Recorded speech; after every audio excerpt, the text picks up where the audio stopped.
Jerin shugabannin ƙasashe 14 da tarihi ba zai manta da su ba a Afirka. Assalamu alaikum ‘yan uwa, barkanmu da wannan lokacin. Ya aiki, ya haƙurin kasancewa tare da mu. Hakika muna matuƙar jin daɗin yadda kuke tare da mu a koda yaushe, muna jin daɗin hakan ƙwarai da gaske. Yau cikin shirin namu mun zo muku ne da sunan wasu shugabannin Afirka waɗanda tarihi ba zai taɓa mantawa da su ba saboda abin da suka aikata, wasu na adalci wasu kuma akasin haka.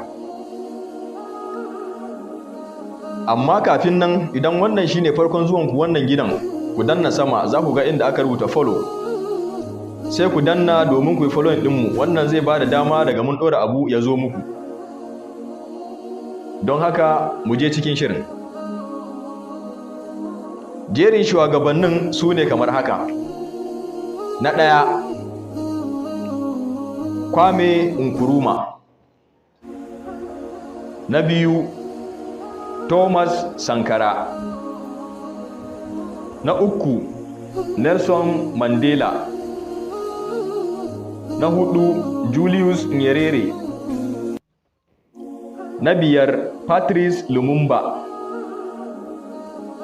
Na shida, Muammar Gaddafi. Na bakwai, Haile Selassie. Na takwas, Ahmed Ben Bella.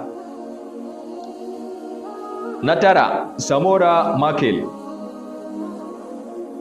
Na goma, Idi Amin Dada. Na 11, Muhammad Buhari. Na 12, Dr. John Garang. Na 13, Robert Mugabe. Na 14, Kenneth Kunda. Mun gode.